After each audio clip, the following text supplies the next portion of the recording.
Andre. I just had puberty there.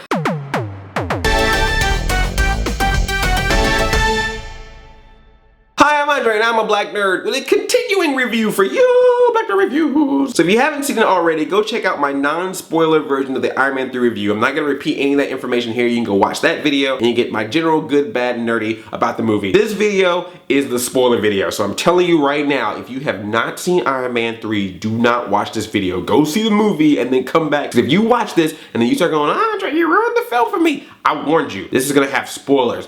Big, huge, gigantic, mammoth dump of spoilers. That is disgusting. First off, let's talk about this kid. At first I was like, really? Are we really gonna do I got the kid sidekick? Is this the Robin to Iron Man now? I mean, I know we're trying to make Tony Stark pretty much Bruce Wayne and Iron Man pretty much Batman, but now you're gonna bring a kid into this, and come on. But I have to say the kid actually did not annoy me that much. Good actor, he did a good job. The only thing I didn't like was that we got this evil supervillain and the kid helped save Iron Man from him.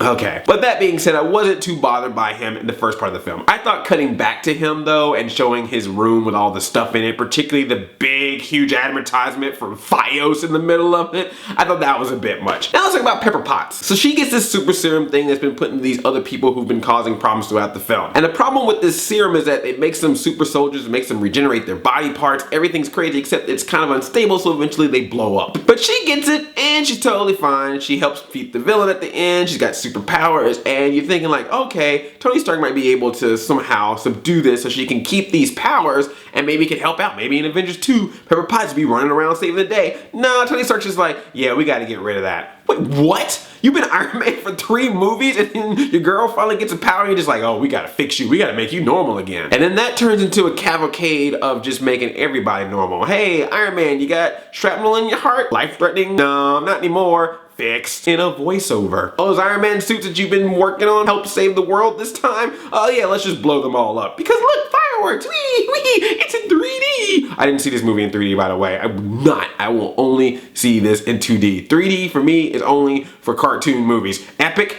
I will see you in 3D. The Croods. And those people had problems with I Am Patriot being in the movie because it's like, well, that wasn't really how I Am Patriot was introduced. That didn't really bother me that much. It just bothered me that Rhodes was hardly ever in it. He was in it for like one scene and then he got kicked out of the suit and then they took over the suit and then he like wore it to save the president at the end.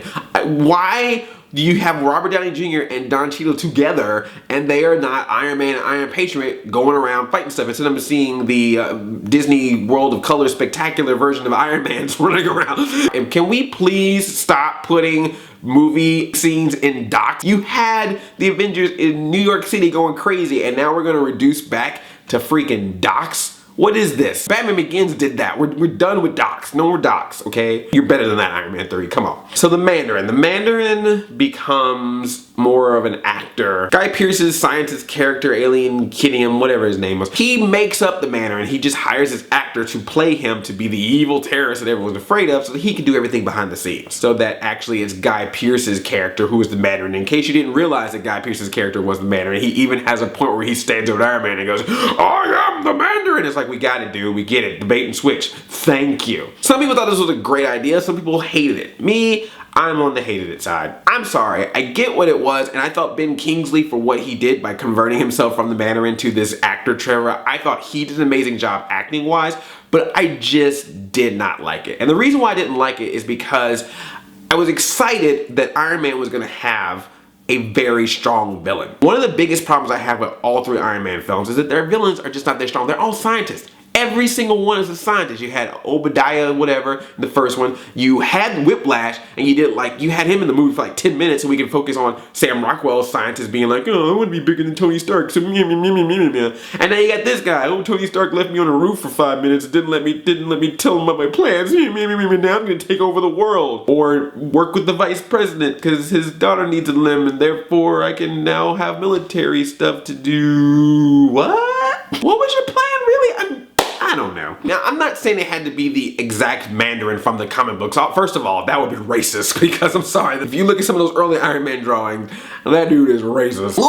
He's got this thing. No. But I thought that the update they did with him, with Ben Kingsley, was wonderful. And no, I was not expecting him to have magical, powerful rings. We didn't have to go in the supernatural element. I just wanted somebody who wanted to attack Tony Stark and attack the world for no reason, to do it. He could have been the Joker for Iron Man, and because you got someone like Ben Kingsley, one of the world's best actors out there, of course he gives this commanding performance to the first half of the film. So then to see him reduced as this joke of a character so that we can then focus on another freaking scientist, it just made me mad. The problem with this too for me is that they also pretty much blow their wad early on. So we see Guy Pearce's character go visit Pepper Potts. We see his henchman with him, and Happy's all like, I don't trust this guy, I'm gonna follow him. And so he follows him to the Chinese theater where we already find out that he's this super soldier guy. And so you're just like, well, okay, so that's his henchman. That was a guy that came here with Guy Pearce, with killing him. So I already know he's a bad guy. You're not surprising me at that point. So just by going like, oh, well, hey, the Mandarin was just a joke, it doesn't matter. He could have been a joke character. He could have been someone who was working together with him. It could have been whatever. We already know killing him,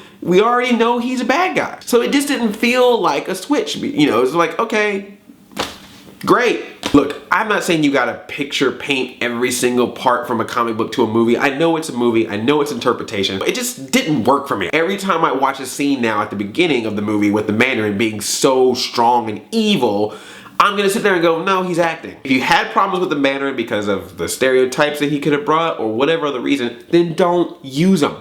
Don't put him in the movie. Pick another villain. Do something else. But to take a villain and then just go, we're gonna completely crap on that. And I'm not even you know guys know me, I'm not huge into comic book reading. I understand having variations, but this is not a variation. This is completely changing a character that has a history in this universe. And I was waiting for someone to eventually go like, oh wait, maybe he's playing this character Trevor, and then like at the end he's gonna turn around and be like, oh, I was getting you the whole time, I really am the Mandarin, boom. But that didn't happen. Like if that happened, then I would have been amazed. But to just be like, no, we just made this up. Iron Man needs better villains. I don't want another Iron Man with him fighting another freaking scientist. Do something else. Do something else. Now I want to hear from you. What did you think of Iron Man 3? Be as spoilerific as you possibly can because this is the spoilers video. Let me know what you thought specifically of the Mandarin scene or anything else that happened in this movie. I love to hear it. Leave a comment or video response. Be sure to tickle that thumbs up button. Let me know you liked the video. And if you're new here, subscribe because I make new videos every week. I love you like a play cousin. I'm Addy 5000. Chain chomp. Yomp. Click here for the non-spoiler version. I'll wait.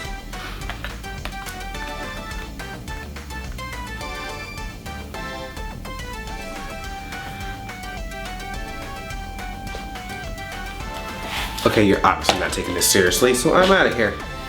Good day to you, sir.